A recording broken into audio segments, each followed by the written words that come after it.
మీరు రాష్ట్ర ప్రజలందరూ కూడా చూశారు. గత కొంతకాలంగా బనకచెర్లను అడ్డుకోండని మేం మాట్లాడితే బోడగుండుకు మోకాలకు ముడిపెట్టినట్టుగా నిన్న రేవంత్ రెడ్డి గారు మాట్లాడారు. అసలు విషయాన్ని పక్కన పెట్టి సొల్లు వాగుడు వాగారు ముఖ్యమంత్రి గారు. బేసిన్ల గురించి బేసిక్ నాలెడ్జ్ లేకుండా నిన్న రేవంత్ రెడ్డి గారు మాట్లాడారు.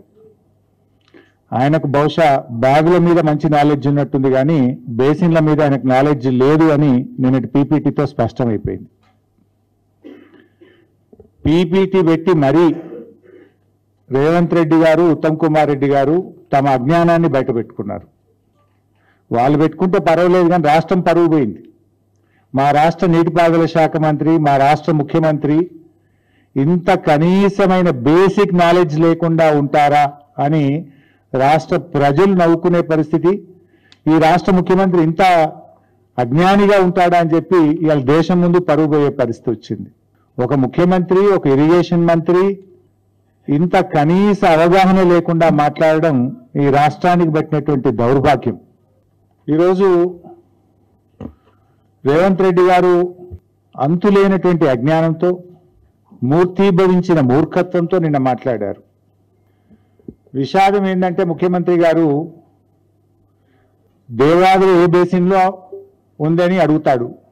దేవాదులు ఏ బేసిన్లో ఉందో ఆయనకు తెలియదు. బనకచెర్ల ఏ బేసిన్లో కడుతున్నారో ఆయనకు తెలియదు. అంటే నువ్వు ఏం చేస్తున్నట్టు అసలు?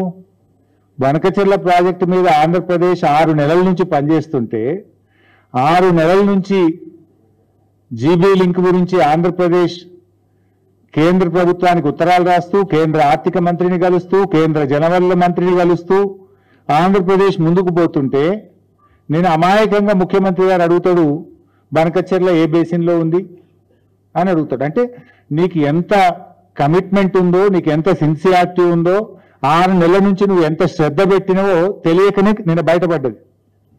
ఆంధ్ర దోపిడిని అడ్డుకొని తెలంగాణ పొలాలకు నీళ్లు బారియా ముఖ్యమంత్రి, ఈ అక్రమ ప్రాజెక్టును ఆపవా రేవంత్ రెడ్డి అంటే అది చేతగాక అడ్డు అదుపు లేకుండా అబద్ధాల ప్రవాహాన్ని నిన్న ముఖ్యమంత్రి గారు పారించే ప్రయత్నం చేశారు. ఇవాళ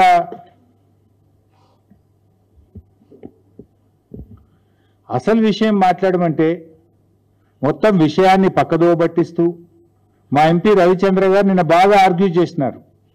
బీఆర్ఎస్ పార్టీ తరఫున ఈ ప్రాజెక్టును ఆపడానికి ప్రధాన ప్రతిపక్షంగా మేము పూర్తిగా సహకరిస్తాము.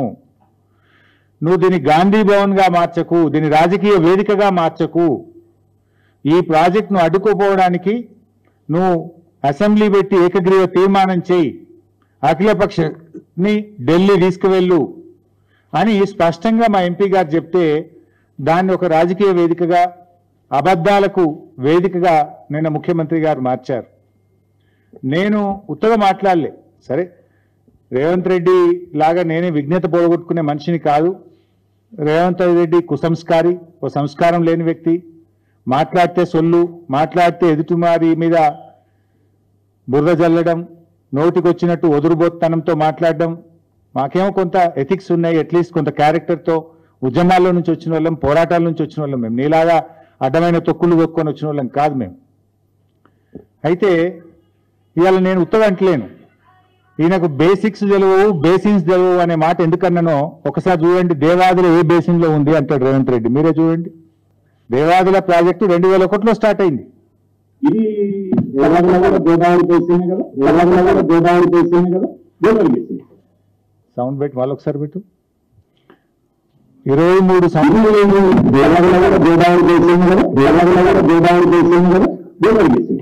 దేవాదుల కూడా గోదావరి బేసిన్ అని అడుగుతుండు. 23 సంవత్సరాల క్రితం దేవాదుల స్టార్ట్ అయింది. ఇలా ఓ సామాన్య రైతును అడిగితే కూడా దేవాదుల ఏ నది మీద కట్టిను అంటే గోదావరి నది మీద కట్టిను అని ఓ స్కూల్ పిల్లవాడు చెప్తాడు.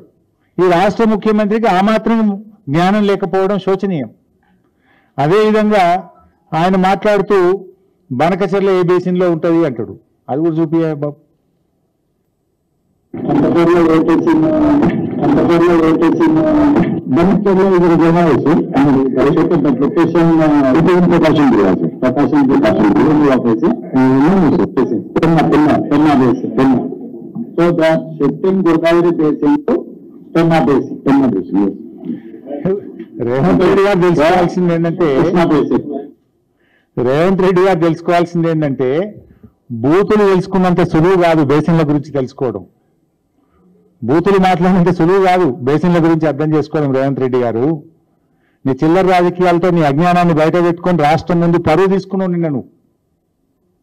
ఇక రేవంత్ రెడ్డి గారు ఇట్లుంటే ఆయన సలహాదారుడు ఆదిత్యనాథ్ దాస్, ఆయన మీరు అలా చూసి ఉంటారు, ఏం మాట్లాడతాడు అంటే అది కూడా ఒకసారి మళ్ళా చూపి. ఆదిత్యనాథ్ దాస్ బనకచెర్ల ఆడింది అంటున్నారు.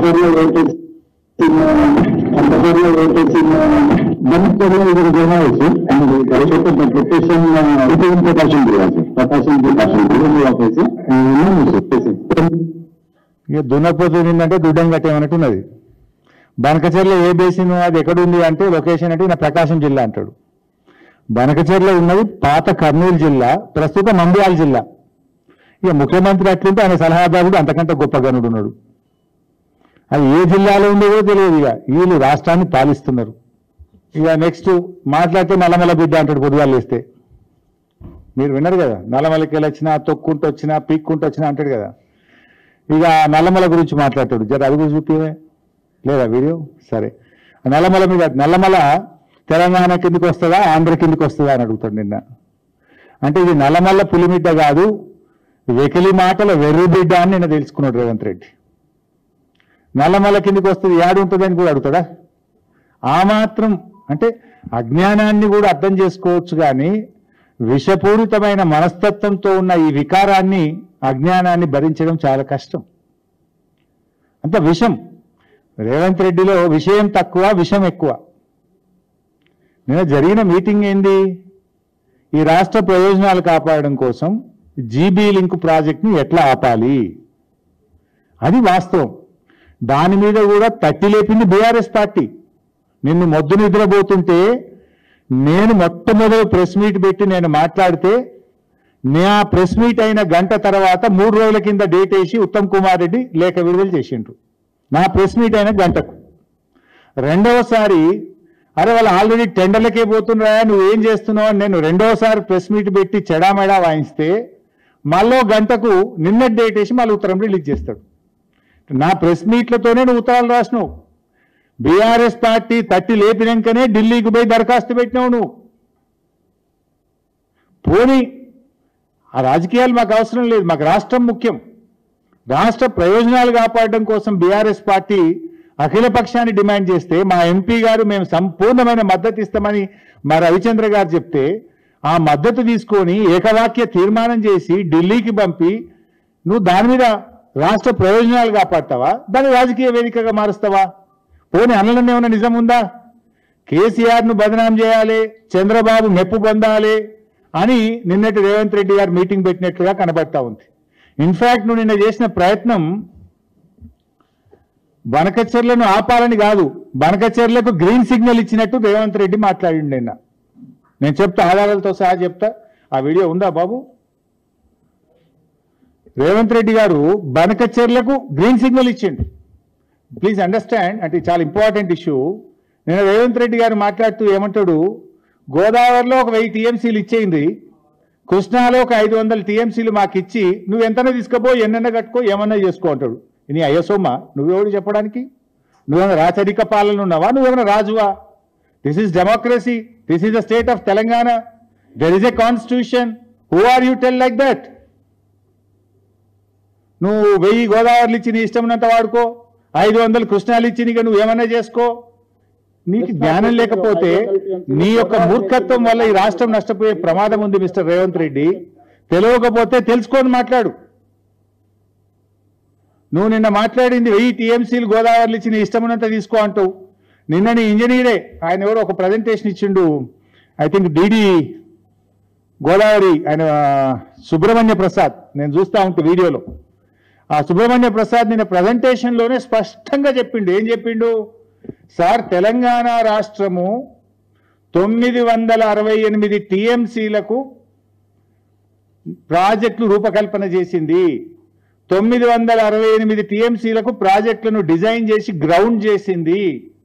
అందులో 946 టీఎంసీలకు కేంద్ర జలవనరుల సంఘం హైడ్రాలజీ క్లియరెన్స్ ఇచ్చింది. అంత స్పష్టంగా చెప్పిండ్రు. నువ్వు 1000 ఇచ్చిగా మొత్తం తీసుకుపోవటం ఏందాను? నువ్వు చంద్రబాబు ఇంకా నీకు చంద్రబాబుని అడుక్కునే బుద్ధి పోతున్నట్లేదు. చంద్రబాబు దయాదాక్షిణ్యాల మీద బతుకు నీకు ఇంకా సోయి నుంచి అలాగే బయటకు వచ్చినట్టు లేవు. నువ్వు చంద్రబాబు ఇచ్చేది 1000 టీఎంసీలు. It is our right.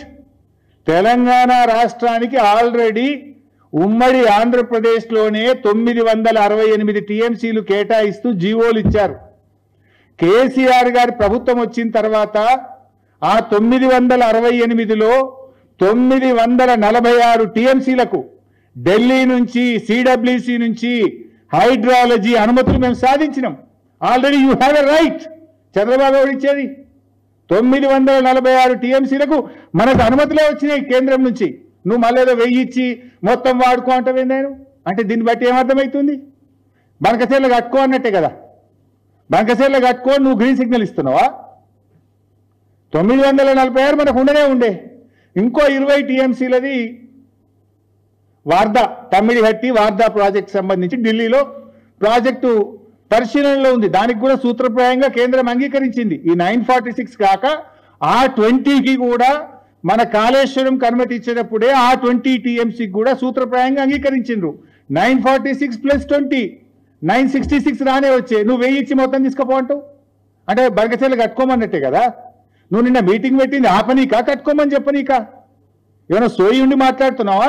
Akal నుండి మాట్లాడుతున్నావా? అకల్ కోల్పోయి మాట్లాడుతున్నావా? నువ్వు ఈరోజు మీ పవర్ పాయింట్ ప్రజెంటేషన్లో మీ ఇంజనీరే చెప్పిండు. ఆ సుబ్రహ్మణ్య ప్రసాద్ చెప్పినాకనే సోయి రావాలి కదా.